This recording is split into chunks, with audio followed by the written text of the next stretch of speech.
El Foro de la Historia.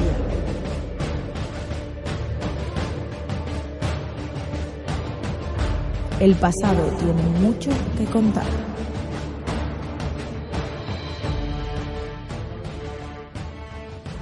Bienvenidos y bienvenidas a Foro de la Historia.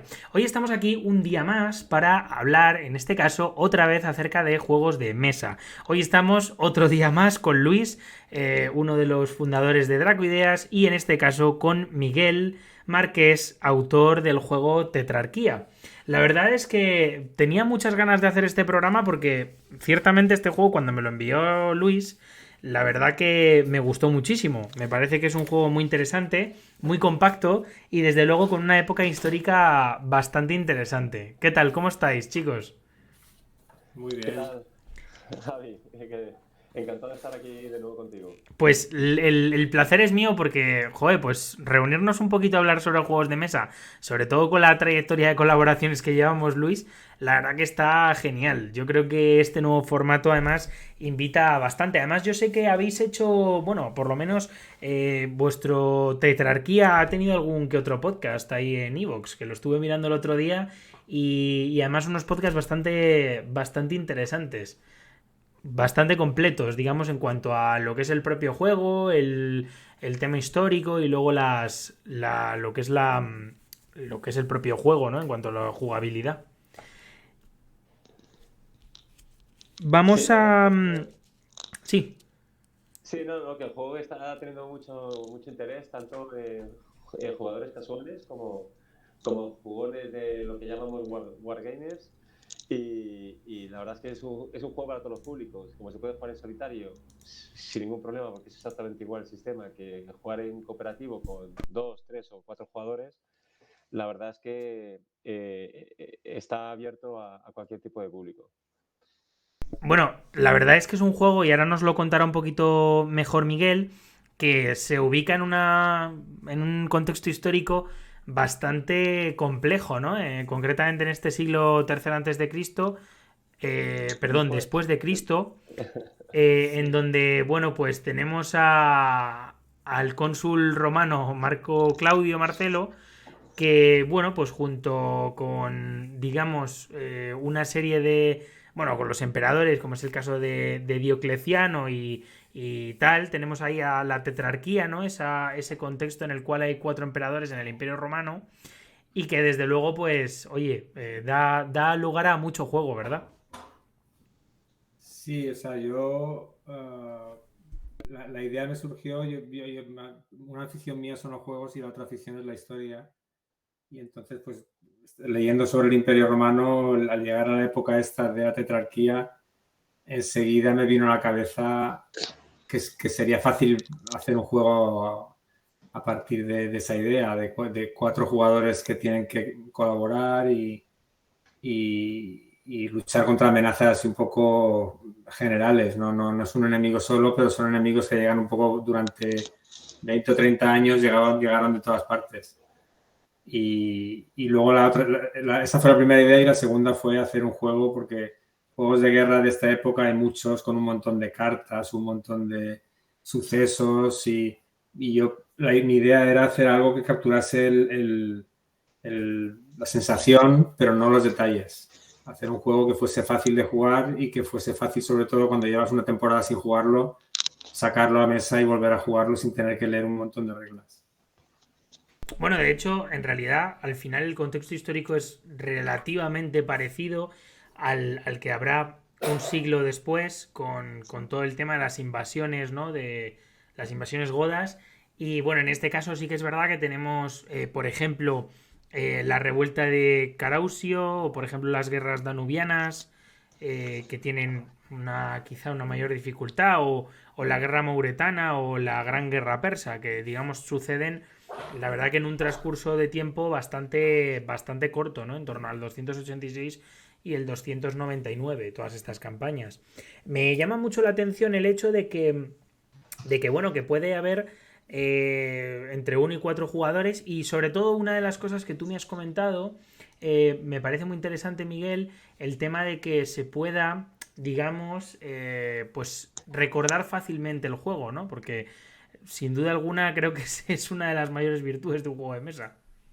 Sí, porque, bueno, yo, como muchos de nuestra edad, cuando éramos jóvenes jugábamos a juegos súper complicados y a lo mejor había menos hobbies en aquella época, no sé, pero teníamos más tiempo para estudiarnos manuales y yo ya ahora ya no estoy para eso. Si tengo tiempo para jugar, tiene que ser un juego al que me resulte fácil jugar y no que tenga que estar estudiando un manual. Y entonces la idea era esa y ocurre en juegos que me gusta jugar a mí también, no solo en juegos que diseño. Un juego que con pocas reglas me haga sentir cómo se sintieron los personajes. O sea, no pasa nada si el ataque llega por España en vez de por Asia Menor, pero que la sensación que tengo de tener que llamar a otro emperador para que me ayude sea la misma que tuvieron ellos. Y entonces, esa fue la idea para abstraer el juego y las mecánicas. Y luego lo que dices, lo que has comentado de los escenarios llegaron después. O sea, el juego de base era un juego sencillo y que cada partida podía ser completamente distinta y las amenazas llegar por sitios muy distintos. Pero como lo diseñé a partir de la historia real, pues luego pensé que no me costaba nada proponer escenarios reales. Y entonces de ahí saqué las cuatro campañas así más importantes que hubo, pues hice un escenario en el que el tablero empieza tal y como empezó la campaña esa y a veces eso, los jugadores ya se ponen ya específicamente en esa situación de decir, bueno, estamos con un enemigo que viene del otro lado del Danubio o estamos con los persas que atacan desde Persia y desde Egipto y nada, y esa era la idea. Entonces, no es para que la gente empiece jugando eso, nada más abrir la caja, pero una vez que ya has aprendido a jugar, pues a los que les apetece variar un poco o a los que les gusta la historia, pues pueden decir, venga, voy a jugar, pero acercándome más a lo que pasó. Bueno, de hecho, una de las cosas que a mí más me llama la atención es que el jugador puede abrir la caja y comenzar en ese modo solitario que quizá pues puede ser también, ya no solo para, bueno, pues cuando uno se aburra, poder jugar de manera, pues eso, uno solo, sino también para aprender cómo funciona el juego y aprender las mecánicas básicas. A ver si nos pudieras hablar un poquito acerca de este modo solitario, el cómo surge y sobre todo incluso qué diferencias puede tener con el de algunos otros juegos, porque sí que es verdad. Y aquí Luis, luego imagino que tendrá algo que decir, es que en los juegos de Dracoideas, en algunos de ellos sí que es verdad que hay ese juego solitario que ya le he comentado muchas veces a Luis, que a mí me llama mucho la atención y que me parece estupendo, porque gente como yo, por ejemplo, no tiene como jugarlo con sus amigos que no les gustan los juegos de mesa. Sí, en el caso este de Tetrarquia estaba claro que iba a ser un juego cooperativo. O sea, la idea que me vino fue esa, es decir, 4 jugadores se enfrentan a la amenaza bárbara y luego cuando haces un juego cooperativo la cuestión es si hay información oculta o si toda la información es abierta. Y a mí, no sé, hay un juego que me inspiró en la mecánica que es el Rescate, que es de bomberos que apagan un incendio en un edificio y entonces a mí me gustaba la mecánica de información abierta porque da más juego, o sea, todos ven cómo está la cosa, se ayudan y todos tienen el mismo objetivo y entonces sin querer, o sea, no fue un objetivo mío de diseño, pero al elegir hacer un juego cooperativo y al elegir que fuese de información abierta, no hace falta ninguna regla especial para hacerlo solitario. O sea, un jugador simplemente puede manejar a los 4 emperadores. Entonces, hay juegos cooperativos en los que según el número de jugadores que se sientan a la mesa va a haber un número de personajes. Pero en este no podía ser. O sea, este es Tetrarquia y lo que quieren vivir los jugadores, sean los que sean, es cómo esos 4 emperadores se repartieron la faena. Entonces, ya te digo, o sea, sin quererlo, al final llegué a la conclusión de que cualquier número de jugadores iba a jugar manejando 4 personajes y iba a jugar con las mismas reglas, porque la información es abierta. Y eso es lo que hace que se pueda jugar solo igual que se puede jugar. O sea, no hay un modo solitario, solo hay un modo de jugar. Si eres 1, juegas solo. Si eres 2, juegas en pareja. Si eres 3 o 4. Y la gran ventaja para mí fue al nivel, pues vosotros decís que es una ventaja para cuando no tenéis a alguien con quien jugar. Para mí a nivel del diseño fue una ventaja a la hora de diseñarlo. y de probarlo. Porque como podía jugarlo yo solo, lo podía probar yo solo. Y cada mecánica que pensé o cada variación, pues la probaba enseguida y enseguida veía si funcionaba o no. Sí, es la diferencia entre un modo solitario, de los cuales tenemos otros juegos que tienen su sistema de juego competitivo en su mayor parte, pero tienen luego adaptaciones con más o menos profundidad de reglas para simular otro jugador. Pero en este caso es un modo, Tetrarquia es un juego solitario puro o cooperativo puro, lo cual permite esa ventaja, ¿no? Que podemos adaptarlo sin aprender nada nuevo a cualquier número de jugadores y no solo eso, también a cualquier nivel de dificultad, bueno, a muchos niveles de dificultad, a 81 niveles de dificultad, de forma que el jugador en solitario o con amigos pues podrá ponerse diferentes retos, podrá aprender trucos que le permitan tener más posibilidades de ganar en niveles difíciles. Incluso además lo puede combinar con los escenarios que diseñó Miguel o las variantes o expansiones, ¿no? También de las que dispone el juego. Incluso hay un modo en el que puede jugar un quinto jugador o un jugador de los 4 o de los 5 que puede ir contra los jugadores, que puede tener ciertas decisiones con los bárbaros y que también puede ser muy, muy divertida. De hecho, una de las cosas también que me llamó mucho la atención, digamos ya pasando a lo que es el propio juego a nivel físico, sí que es cierto que a mí y viniendo un poco de donde venimos, ¿verdad, Luis? Que los juegos de Dracoideas a veces son grandes. En este caso, este juego me pareció una maravilla y lo tengo que decir así, y es porque es muy compacto. Te lo puedes llevar a cualquier lado, lo metes en una mochila tranquilamente, pero en una mochila no hablamos, bueno, incluso en una bandolera, diría yo. Y te lo puedes llevar a cualquier lado, lo cual me parece una maravilla. Además, tiene ese tablero que está muy bien, que es sencillo, es sencillo, tiene la información que necesitas y poco más. O sea, quiero decir, es una maravilla en ese sentido. Es una cosa que os lo quería decir porque es que me encanta. Sí, esto al nivel de diseñarlo, o sea, la edición original del juego fue con Nestor Games, que fue en 2015.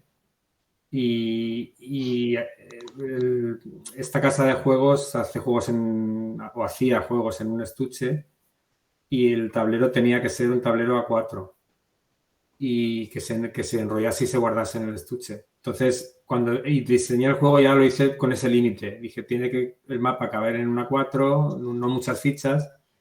Y lo que pasó es que el juego tuvo mucho éxito, bueno, dentro para lo que era Nestor Games, que es una editorial muy pequeña. Tuvo éxito porque se podía jugar en solitario y porque era muy compacto. La gente ponía fotos jugando en un aeropuerto o metiéndoselo en la mochila. Y yo no lo había hecho para que la gente se lo llevase por ahí en la mochila. Yo lo hice así porque no tenía más remedio.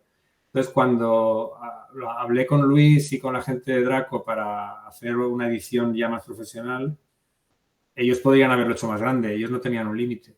Pero nos dimos cuenta de que el juego fuese compacto era también una ventaja que atraía jugadores. Y yo creo que al final, bueno, lo que hizo Luis fue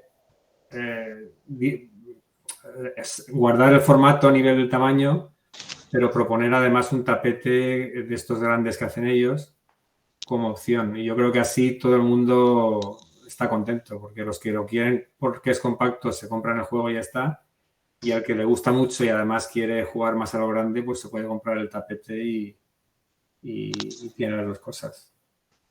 Pues a mí eso me parece una muy buena opción, el hecho de que se dé a los jugadores la posibilidad de poder elegir. La verdad es que esto yo era una cosa que desconocía, porque sí que es cierto que a mí cuando nos mandaron el juego, hace ya unos meses, lo que era el propio tablero de juego era pequeñito. Eso no quita que tenga las provincias, digamos, de manera detallada y luego con sus diferentes núcleos, lo cual me parece pues estupendo.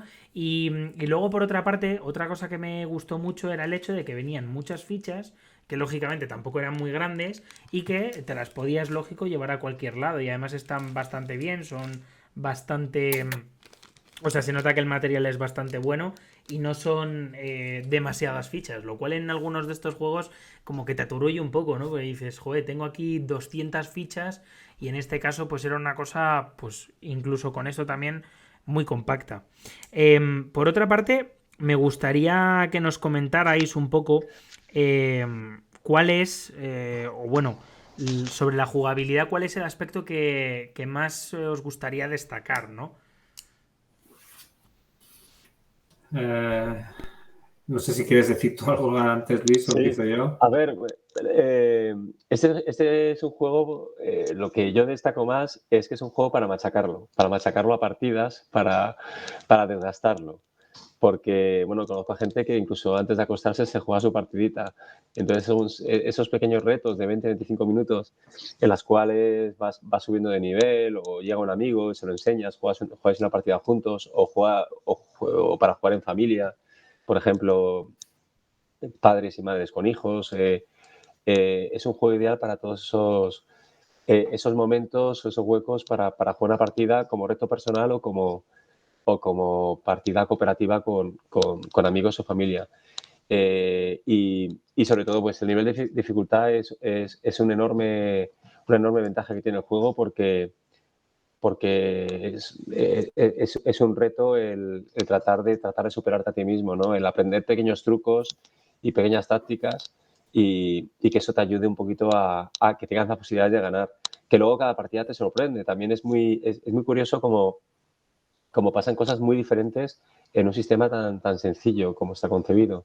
Sí, porque esto que comentas del nivel de dificultad, yo es algo que me sorprende cuando veo otros juegos, porque hay juegos cooperativos que son famosos porque son muy difíciles, o otros que son famosos porque son demasiado fáciles, y eso hace que tengan menos éxito. Y yo eso, hay uno que se llama Ghost Stories, no sé si conocéis, de un poblado, creo que es en China, con fantasmas que asaltan el poblado, que mucha gente dice, el juego está muy bien, pero como no gano nunca, al final lo he vendido. O al revés, o juegos que dicen, es que está hecho para niños, esto lo coge un adulto así con un poquito de reflexión y no es ningún reto. Entonces, yo cuando diseñé el Tetrarquia pensé, bueno, voy a hacer una gama de dificultad en la que el modo fácil sea muy fácil y en el modo difícil sea muy difícil. Y como con estos 4 parámetros que cambias, que tiene cada uno 3 valores, me salían 81 niveles, no tuve que hacer un esfuerzo especial en el diseño para hacer un juego equilibrado, porque estaba seguro de que el modo difícil era casi imposible y de que el modo fácil era bastante fácil y entonces es seguro que en los 81 que hay en medio cada uno va a encontrar el nivel que le apetece según con qué ánimo estás. Y eso es verdad que sí, que yo mismo cuando he probado el juego hay veces que digo, venga, voy a calentarme la cabeza a tope y entonces me pongo uno de los niveles más difíciles y ahí no te puedes relajar, estás súper concentrado porque cualquier movimiento que no sea el movimiento óptimo se te viene todo abajo. Y cuando alguna vez me pilla más cansado que digo, venga, voy a jugar la partida, pero a permitirme algunos fallos. Pues en ese caso, pues te coges un nivel más medio. Y eso es algo que sí, que además no me ha costado mucho de hacer, pero que es verdad que destaca el juego respecto a otros. Por otra parte, claro, y hablando un poco y siguiendo con el tema de la dificultad, el tema de de los ejércitos bárbaros y más allá de ellos, lo que son las revueltas y las flotas piratas que vemos que van apareciendo a lo largo de los turnos en este juego, digamos que ¿qué reflexión hacéis en torno a ello? Porque es verdad que normalmente en los juegos de mesa, o en algunos de los juegos de mesa que yo por lo menos he podido jugar, tú tienes un enemigo muy claro. En este caso tienes dos enemigos muy claros, pero uno de ellos que te puede saltar llegado a un momento determinado y te cambia toda la partida. Yo creo que esto es uno de los indicadores de dificultad o de aumento de la dificultad fundamentales. Esto es una opinión, ¿eh? Pero bueno, en cualquier caso, me gustaría que nos hablarais un poquito sobre este tema de los ejércitos rebeldes, la agitación y todo este sistema que habéis, cómo lo habéis compuesto. Sí, bueno, como te he comentado antes, A mí me gusta mucho el juego Rescate de bomberos. Y en ese juego lo que me gustaba es que el fuego no... Hay otros juegos cooperativos como el Pandemic que es el motor son cartas. Y entonces las amenazas es una baraja y que es aleatoria también. Van pasando cosas en lo que robas de la baraja, pero puedes a partir de cierto momento puedes calcular. Puedes decir, bueno, esta carta ya ha salido, ya sé que no va a salir. O de la zona que ya no ha salido casi ninguna, entonces seguro que lo que viene malo ahora viene por allí. Y a mí eso no me gustaba porque no me gustaban las cartas como componente de juego, un componente frágil, pero también porque no era completamente un factor sorpresa. Ya podías calcular de dónde venían las cosas. Y en el juego de los bomberos estaba hecho con dados. Eran 2 dados que daban 2 coordenadas en el tablero y los bomberos no pueden imaginarse que en una habitación que la puerta está cerrada va a haber otro foco de fuego o no. Tienen que reaccionar a lo que se van encontrando. Y entonces a mí se me ocurrió eso, tenía que haber cosas aleatorias y la idea está de que 2 dados diesen 2 coordenadas, enseguida me vino a la cabeza lo de las provincias y las regiones en el Imperio Romano. Pues dije, pues si un dado representa la región del Imperio Romano y el otro la provincia dentro de la región, ya tengo una forma muy fácil, tiro 2 dados, además queda bonito porque uno de los 2 dados es un dado romano, que en la edición de Dracoidea es un dado hecho a medida para el juego y entonces esos 2 dados hace que pase algo que no te puedes esperar en cualquier sitio del Imperio. Y luego también pensé que eso era la amenaza interna porque eran partes del Imperio que se rebelaban y luego faltaba una amenaza externa que eran ejércitos. Y entonces lo mismo, pensé, bueno, pues hay 7 regiones, hay 6 regiones, eso quiere decir 6 fronteras, pues de cada frontera puede venir un ejército y no sabes de cuál va a venir. Y de ahí fue la idea de hacer 2 niveles de amenaza, dos posibles amenazas que te tienen siempre en guardia. Y es lo que pasó en la realidad, porque en el escenario de la guerra, de la revuelta de Caraucio, cuando Caraucio se rebeló en Gran Bretaña, casi al mismo tiempo los bereberes se rebelaron en el norte de África. Y eso en el juego también te pasa, que estás ya a punto de pacificar Gran Bretaña y de repente en África hay una revuelta o llega un ejército y es ahí cuando te das cuenta de que en el juego hace falta que ser cuatro personajes y de que en la historia hizo falta ser 4. Por eso vivieron para contarlo. Sí, el juego demuestra que la tetrarquía fue un acierto y probablemente el Imperio Romano duró 2 siglos más gracias a esa decisión, ¿no? Y no solo los problemas externos, sino también las decisiones, los ataques internos, ¿no? De tratar de arrebatar el poder al emperador pues cuando estaba sofocando alguna rebelión.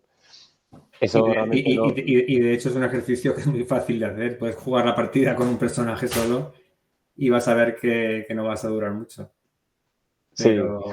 Pero por eso, por lo que dice Luis, porque las distancias eran muy largas y el imperio era demasiado grande y cuando un emperador estaba luchando en Persia, pues si había una revuelta en Galia, era imposible volver a sofocarla. Y si la sofocaba a alguien y le iba bien, pues decía, bueno, pues ahora que el emperador está en Persia, me voy a nombrar emperador yo, que no me va mal por aquí.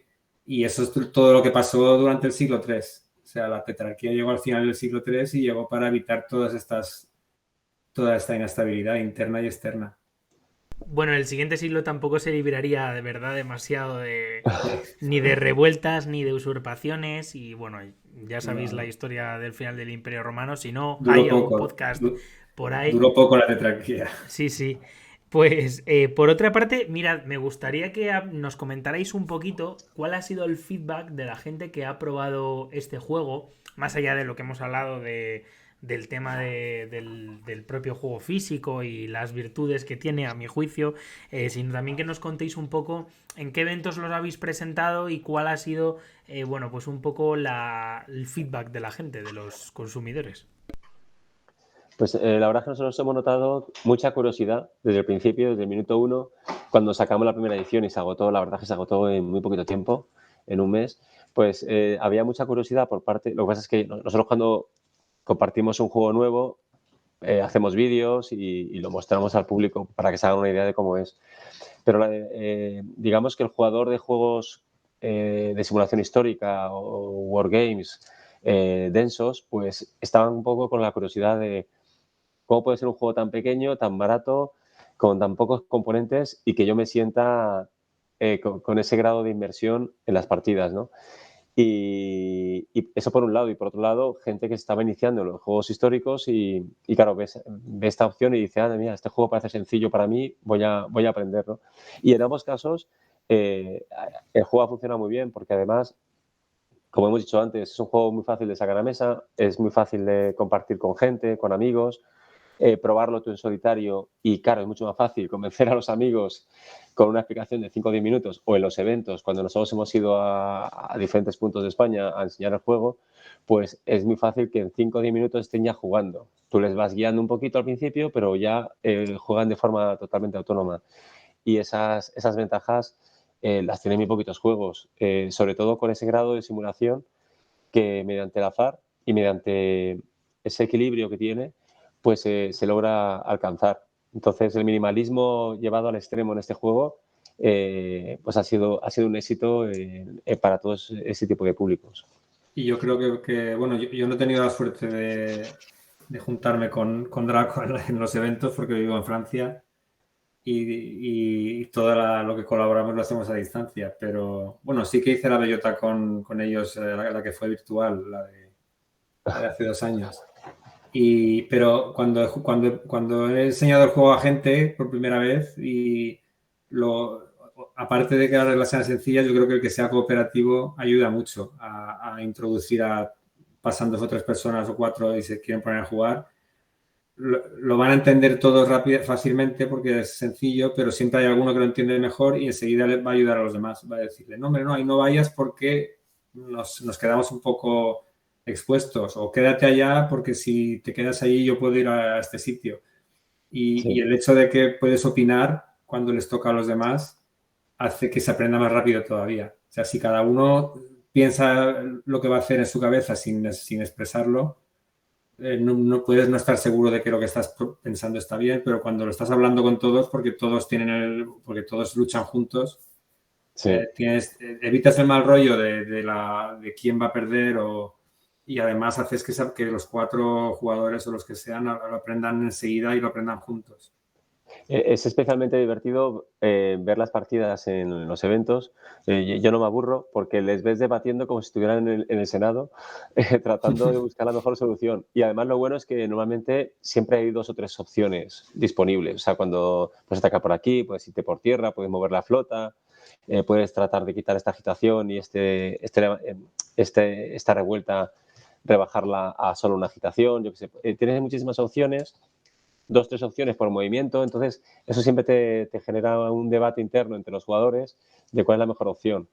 Entonces, al final, pues el jugador que va a mover a su ejército con su emperador, pues va a decidir lo que le dé la gana, ¿no? Pero siempre es mejor, pues tratar de entre todos ayudarse, porque si no coordinas bien un ataque o no haces por ejemplo, organizar una emboscada contra una horda bárbara que se ha hecho muy fuerte en determinada región porque tiene muchas revueltas cercanas, pues entonces al final la partida se pierde, ¿no? Entonces es más difícil ganar en modo cooperativo con otros jugadores porque hasta cierto punto tiene que haber cierto equilibrio de fuerzas y tienes que negociar un poquito para tratar de buscar la mejor opción. Sin embargo, en solitario, pues tú mismo te la compones, ¿no? Y luego otra cosa que yo creo que gusta a la gente, porque hay los cooperativos que comentaba antes que usan cartas, sí que suele haber una jugada que es la óptima. Porque una vez, sobre todo hay fases de la partida en las que si no haces algo, está claro que estás camino de perder y hay jugadores que no llegan a ver esa jugada óptima y se sienten un poco manejados, porque dicen, bueno, yo no haría esto, y el otro le dice, es que si no hacemos esto, perdemos. Entonces, la ventaja de los juegos en los que tienes el ingrediente de los dados, como puede pasar en el rescate o pasar en el tetrarquía, Es lo que dice Luis. A veces hay 3 posibilidades. Hay una que es un poco mejor, pero eso no quiere decir que cuando vayas a tirar los dados vaya a ser esa la mejor. Y eso hace que a veces jugadores que no ven la jugada ideal, pero ven otra que no está mal, se salen con la suya porque, bueno, pues tiran los dados, hay un poquito de suerte y se quedan con que han colaborado en la victoria. Al final, el sacrificio a los dioses también ayuda de vez en cuando. Bueno, oye, cuanto menos el tema de la colaboración al final es fundamental y bueno, ya lo hemos visto en todos vuestros juegos o en casi todos, Luis, pero vamos, este me parece que está muy bien por eso mismo que comentáis. El hecho de también de que haya que decidir a través de un debate quizá previo, oye, pues hace que cada partido y que jugar con cada persona es diferente, ¿no? Lo cual creo que es una virtud. Y bueno, por último, y para terminar esta breve entrevista, me gustaría preguntaros acerca de los próximos proyectos que tenéis en mente, tanto la gente de Dracoideas como en concreto a ti, Miguel. Es algo ahí, ¿no? Sí, si queréis, empieza tú, Luis. Sí. No, lo comenté Miguel, que es el que se lo está currando. Bueno, ya, no, sí, es, en concreto, o sea, yo hago esto por hobby, entonces Tetrarquia es el juego que más bien ha funcionado, pero siempre tengo algunos juegos por ahí que los he diseñado, los he probado y se han quedado en un cajón porque luego no es fácil encontrar una editorial o un público y son temas muy variados. A veces he hecho juegos de deportes, juegos de ciencia, porque yo soy físico de profesión, pero como el Tetrarquia ha funcionado muy bien, Luis me comentó si no habría si el sistema este que funciona como un reloj, si no se podría aplicar a otros periodos de la historia y en concreto a periodos de la historia de España. Y eso es muy reciente, o sea, Luis me lo comentó y claro, el sistema de Tetrarquia funciona como un reloj para la situación en la que intenta modelar, pero en España no ha pasado nunca algo así, que haya un gobierno de 4 y que se subleve toda España por todas partes y lleguen ejércitos por todas partes. Pero de repente se me ocurrió que en la conquista romana de España hubo una situación un poquito parecida, en la que se vuelven se intercambian los papeles. O sea, en vez de que los romanos defenderse de bárbaros, en la conquista de España fueron los bárbaros españoles los que se defendieron de los romanos. Y entonces se me ocurrió que, de hecho, después de las guerras púnicas, estaban las 2 provincias romanas de la costa mediterránea, la ulterior y la citerior, con un gobernador en cada una. Y para conquistar toda Hispania, Roma mandó dos ejércitos con 2 cónsules. Y entonces pensé que eso daba lugar a un escenario en el que tienes 4 personajes, los 2 gobernadores que estaban ya en la costa mediterránea y los 2 que llegan de Roma, que tienen que conquistar toda Hispania y mientras la conquistan se les van a sublevar los lusitanos, los celtíberos, Y nada, entonces se me ocurre, y claro, hay que cambiar cosas porque es una situación bastante distinta, pero se pueden guardar muchas cosas que funcionan muy bien en el Tetrarquia y que sabemos que la gente aprecia a nivel lúdico. Y en eso estamos ahora haciendo pruebas con un mapa, cambiando algunas mecánicas que no pueden ser que no podrían ser igual en ese caso. Pero yo creo que la experiencia que tenemos a nivel de recepción del juego del Tetrarquia, cuando yo hice Tetrarquia no había hecho nada parecido antes, entonces fue una sorpresa que a la gente luego le gustase. Ahora ya tenemos mucho retorno de la gente y miles de personas que tienen el juego ya. Entonces yo creo que hay cosas en las que podemos estar seguros de que va a gustar este juego nuevo y otras cosas que son nuevas y que hay que probar, pero bueno, la idea es la misma, sería un juego cooperativo que lo puedo probar yo solo y entonces eso me simplifica mucho las cosas. Sin duda alguna, a mí me parece que ese escenario podría ser bastante interesante, ¿no? Porque al final históricamente es un periodo muy largo en el tiempo Sí, y lo cual es una virtud bastante... Bueno, aquí en este caso, como son muchas campañas, ¿no? También quizás es un sistema que podría funcionar de manera similar. Pero vamos, me parece una idea estupenda y le podría venir muy bien este sistema. Así que sí, yo os animo... aquí la abstracción tendría que ser mayor, por lo que dices. Son 200 años y cada personaje no va a tener un nombre. Va a representar gobernadores o cónsules Sí, a lo romanos mejor un rey de una en una región o de un escala. pueblo. Por eso. Y luego también sería una vez, si las mecánicas son iguales sencillas, será muy fácil introducir escenarios como el asedio de Numancia Claro. o las campañas de Viriato O las guerras o la cántabras. conquista final del norte de España por Augusto. Claro. O sea que yo creo que las cosas buenas que tiene Tetrarquia hay muchas que se pueden aprovechar y luego hay cosas que se tienen que cambiar y yo creo que con la experiencia que tenemos que pueden hacer que sea un juego todavía mejor. Pues sin duda alguna nosotros estaremos encantadísimos de hacer una entrevista y una review y un vídeo acerca de ese juego cuando salga, que esperemos que lo haga. Luis, no sé si te vemos muy callado, yo no sé si quieres decir algo. Sí, no, no. Aquí, hablando sobre tetrarquía, el mejor para hablar de ello es Miguel. Pero nosotros tenemos otros proyectos, pero bueno, eh, que queremos sacar más adelante, pero ya están más ambientados a la Segunda Guerra Mundial, varios de ellos. Pero, pero de la antigüedad, bueno, tenemos este posible juego que está desarrollando Miguel, que podría llamarse Hispania perfectamente.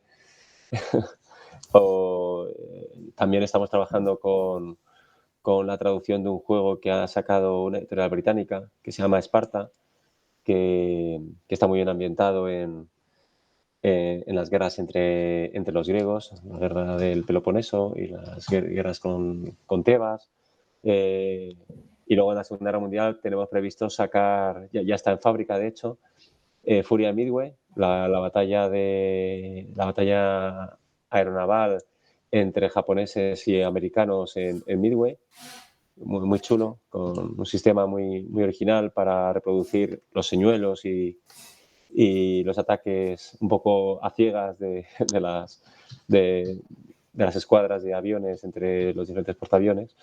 Y también tenemos el Scope U-Boat, que tiene cierto parecido a Scope Stalingrad en cuanto al movimiento de unidades, pero está ambientado en la guerra del Atlántico entre convoyes de los aliados que tienen que llegar a las costas inglesas y los lobos de submarinos U-Boat de los alemanes. Y esa simetría está muy chula con esa niebla de guerra que tienen los submarinos que son muy difíciles de prever por dónde tienen que atacar. Y bueno, también vamos a traducir el juego de Saladino, se llama Saladín, con las principales batallas, con dos batallas pues entre los cruzados y este personaje, y que también nos gustó mucho el sistema. En estos casos no son juegos nuestros, son traducciones, pero bueno, nosotros pues tratamos de combinar siempre pues juegos de desarrollo propio y autores españoles en gran parte y juegos traducidos que nos encantan. Pues sin duda alguna me parece un trabajo bastante interesante y sobre todo que creo que tiene o que deben de hacerle, bueno, pues debe ser reconocido porque desde luego intentar que los autores españoles también estén, bueno, pues eso, se vean representados en una editorial tan grande como es Draco Ideas, que la verdad que parece mentira que hace muchos años, vamos, hace ya muchos años que nos conocemos, Luis, Bueno, somos muy pero pequeñitos, Javi, somos muy pequeñitos aquí en este sector y más en España, el mundo de los juegos de mesa somos microempresas. bueno, pero en cualquier caso sí que es verdad que sois muy conocidos y de hecho voy a contar una anécdota que me hace mucha gracia. Yo el otro día hablando con un compañero del trabajo, un chaval que yo no sabía ni que le gustaban los juegos de mesa. Yo solo sé que él sabe que a mí me gustan los videojuegos y que hago podcast. Es lo que él sabe. De mí no sabe nada más. Y me dijo, joder, pues me voy a comprar este juego de Dracoideas. O sea, quiero decir que vuestros juegos al final tienen un largo recorrido y que en ese sentido os conoce muchísima gente que al final le gustan los juegos de mesa. Entonces, por mucho que seáis una microempresa, es que al final el mercado que hay también en España, yo no sé si será muy grande, creo que no.